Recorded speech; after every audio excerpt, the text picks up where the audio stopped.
Mary, known as the Virgin Mary in Christianity and also revered in Islam, is one of the most talked about figures in religious history. For centuries, she has been given a status unlike almost any other woman in the history of religion. Believers across different traditions have painted her as pure, holy, and above ordinary human beings. She is often seen as the perfect mother, the perfect woman, and even sometimes as something closer to divine than human. But when you step back and look at the beliefs about her with a critical eye, many of these ideas seem strange, contradictory, and in some cases, deeply unrealistic. The first and most famous belief about Mary is, of course, the virgin birth. According to Christian tradition, Mary conceived Jesus without ever having sexual relations. To the believer, this is a miracle. To the skeptic, it is a biological impossibility. No evidence in all of human history has ever suggested that a human being can become pregnant without sperm fertilizing an egg. Even in the animal world, where some species can reproduce through parthenogenesis, humans simply cannot. The idea of a virgin giving birth to a child defies everything we know about human biology. If someone claimed this today, we wouldn't believe them. If a young woman in your neighborhood told people she became pregnant without ever having intercourse, most people would not call it a miracle. They would either assume she was lying, covering up something, or simply not telling the whole truth. Yet, when this claim is placed in a religious book, billions accept it as fact without question. Another strange belief is the doctrine of Mary's perpetual virginity. Many Christians, especially Catholics, believe that Mary remained a virgin for her entire life. Not just before Jesus was born, but afterward too. This means she never had sexual relations with Joseph, her husband, or anyone else. Yet, the Bible itself mentions the brothers and sisters of Jesus, which many scholars interpret as meaning that Mary had other children. Religious apologists try to twist this by saying those brothers were really cousins, but the original Greek language of the New Testament uses a word that plainly means brothers. It seems obvious that Mary had a normal married life with Joseph after Jesus' birth, but tradition tried to make her permanently pure by denying her sexuality altogether. Why? Because religion has often treated sexuality as dirty or sinful, especially for women. In order to make Mary into a perfect holy figure, they had to strip her of her sexuality, as if a real woman could not be respected unless she was forever a virgin. Linked to this is another odd belief: the idea of the Immaculate Conception. Many people think this phrase refers to Jesus' miraculous birth, but in Catholic theology, it actually refers to Mary herself. According to this doctrine, Mary was born without the stain of original sin, which supposedly affects all other human beings. This teaching wasn't even formalized until the 19th century. Yes, almost 2,000 years after the time she supposedly lived. The Catholic Church declared that Mary was conceived without sin in 1854. If this belief were really so central, you would think it would have been clear from the beginning, but instead it was invented much later, showing how religious institutions create new dogmas to strengthen old traditions. Even stranger is the belief in the Assumption of Mary.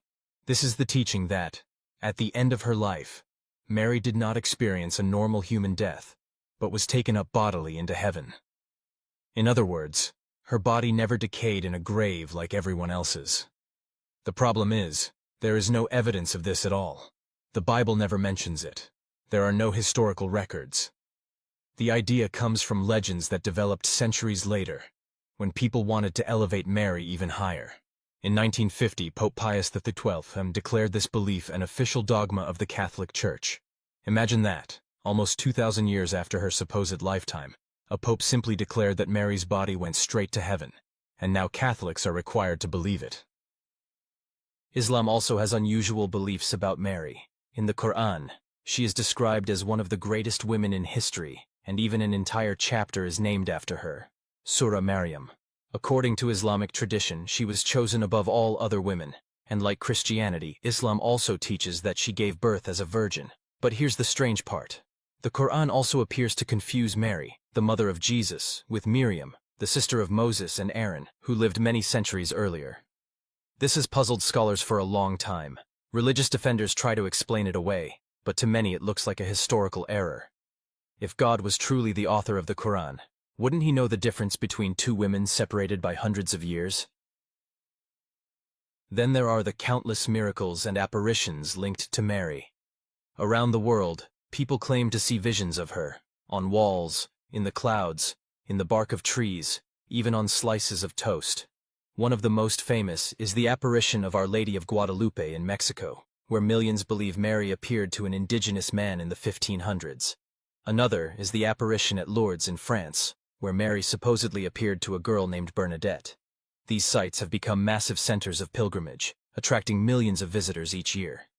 People bring sick relatives, hoping to be healed by the water or the touch of holy ground.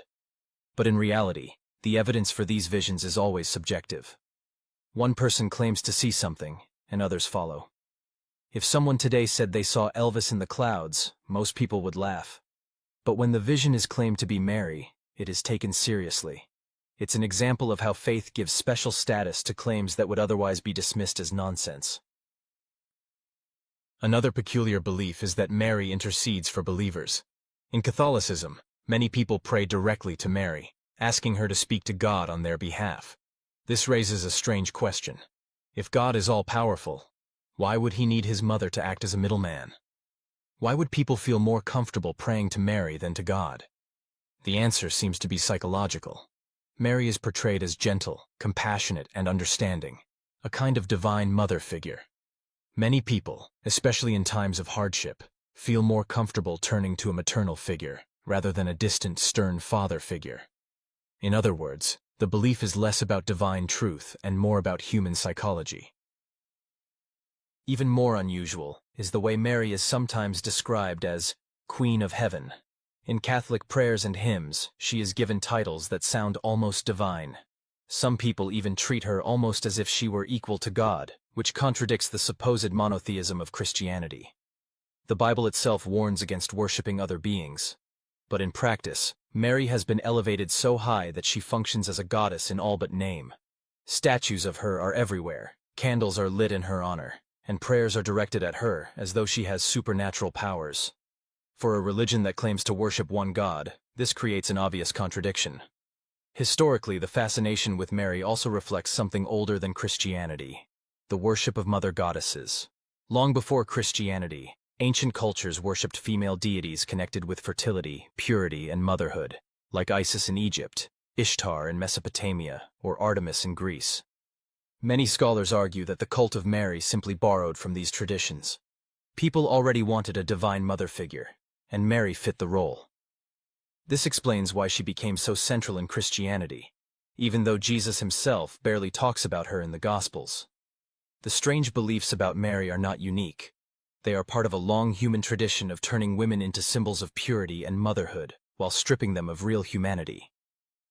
Another strange element is the obsession with Mary's bodily relics. In the Middle Ages, different churches claimed to have pieces of her veil, her clothing, or even her milk preserved in relics. These relics were displayed to the faithful, who believed they carried miraculous power. But logically, if every church that claimed to have a relic of Mary were correct, she would have needed hundreds of veils and produced rivers of milk. It shows how religious devotion often turns into superstition. Even the way Mary is portrayed in art reveals strange contradictions. In paintings from the Middle Ages and Renaissance, Mary is almost always shown as a young, pale-skinned woman with delicate features. But if she really lived in first-century Palestine, she would have been Middle Eastern, with darker skin and more ordinary features. The European version of Mary is more a reflection of artists' cultural ideals than historical reality. People wanted to see her as beautiful, pure, and almost unreal. This again shows how belief reshapes reality to match human desires. In modern times, devotion to Mary is still incredibly strong. In some Catholic countries, people parade statues of Mary through the streets, dress them in expensive clothes, and even crown them with gold. Entire festivals revolve around her. Yet when you ask what evidence supports these extraordinary claims about her virginity, sinlessness, assumption, or miracles, there is none outside of tradition and faith. These beliefs about Mary are not just strange, they reveal a lot about how religion works. They show how ordinary people are transformed into supernatural figures, how myths grow over time, and how psychological needs create doctrines. Mary's story is not just about one woman. It is about how human beings invent and cling to ideas, even when they defy reason and evidence. One of the strangest aspects of Mary's story is how her image has been shaped, reshaped, and repurposed over centuries depending on what people needed her to be. For early Christians, she was a symbol of purity and obedience. For medieval peasants, she was a source of comfort and a protector in times of plague and famine. For nationalists, she became a symbol of identity, like in Poland with the Black Madonna of Częstochowa. In Latin America, Our Lady of Guadalupe became a unifying symbol of culture and resistance. In each case, Mary is molded like clay to fit the hopes, fears, and struggles of the time. The strange part is not that she inspired devotion, but that her identity has been so flexible that she can mean completely different things to different people, yet all are convinced they are following the true Mary. This brings us to another odd phenomenon: the way Mary is often seen in ordinary objects. From tree trunks to window panes, believers claim to see her image. News stories frequently report crowds gathering around a stain on a wall, or a patch of shadow that supposedly looks like her. Once in Chicago, thousands flocked to an underpass because of a salt stain shaped vaguely like a woman in robes. To the skeptical eye, it was just a watermark. To the faithful, it was Mary herself. This psychological tendency, known as pareidolia, is when humans see familiar patterns like faces in random shapes. It's the same reason we see animals in clouds. Yet when religion is involved, the ordinary becomes extraordinary, and a salt stain becomes a holy shrine. Another strange belief tied to Mary is her supposed role in granting protection during wars. In different historical battles, both sides often claimed Mary was on their side. During the Crusades, Christians believed Mary was guiding them. Centuries later, Catholics and Orthodox believers each prayed to her during conflicts, convinced that the same Mary would help them destroy their enemies. Even in World War II, soldiers carried images of Mary for protection. But think about it. If Mary is truly universal and compassionate, why would she help one army slaughter another? The idea reflects more of human imagination than divine intervention. The way Mary is connected with purity culture is also quite unusual. Entire doctrines about her virginity have been used as a tool to define what makes a holy woman. Mary becomes the standard against which all other women are measured. And unsurprisingly, it is an impossible standard. She is simultaneously a mother and yet forever a virgin, completely devoted yet entirely passive, important but always silent. This strange image of Mary has had real-world consequences. For centuries, women were expected to mirror Mary's obedience and purity, and those who didn't were shamed or punished. Mary became not just a religious figure, but a symbol used to control women's lives. At the same time, while Mary is praised for being pure and obedient, she is rarely acknowledged as a real person who would have lived in difficult conditions. If she existed, she would have been a poor Jewish girl living under Roman occupation. She would have faced struggles with food, poverty, and possibly stigma for being pregnant outside of marriage. Yet the strange thing is that all of these real human struggles are erased in favor of an unrealistic, idealized image. The Mary of tradition is not a real woman, but a supernatural character who exists mainly to serve theological purposes. Then there is the belief that Mary appeared in Fatima, Portugal in 1917. 3 children claimed to see visions of her, and she supposedly revealed 3 secrets about the future. These included predictions about World War II and the rise of communism. Believers saw this as proof of her divine power. But historians point out that these secrets were written down long after the events they supposedly predicted, making them look suspiciously like retroactive prophecy.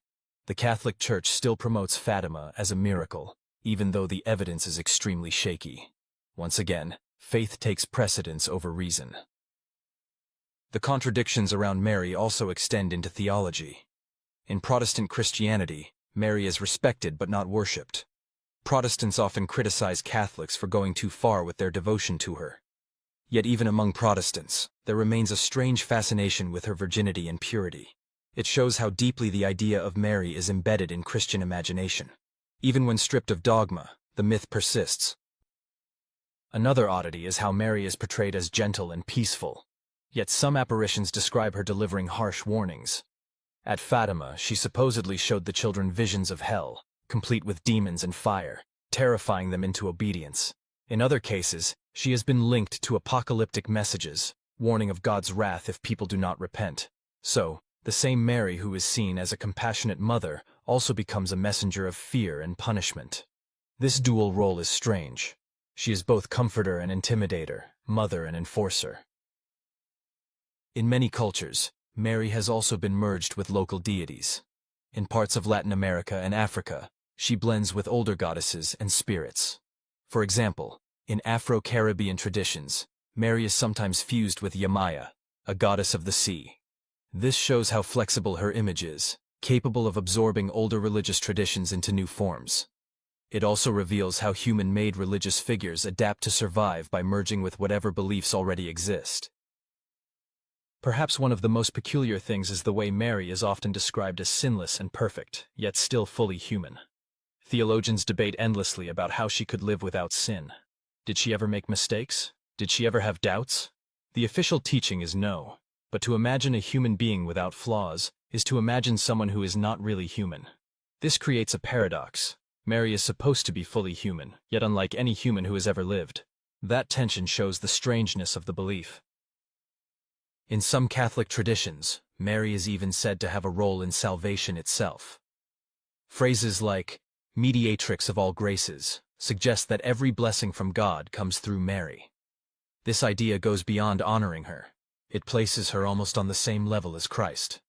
For a religion that insists only God can save, giving Mary this role is a strange contradiction.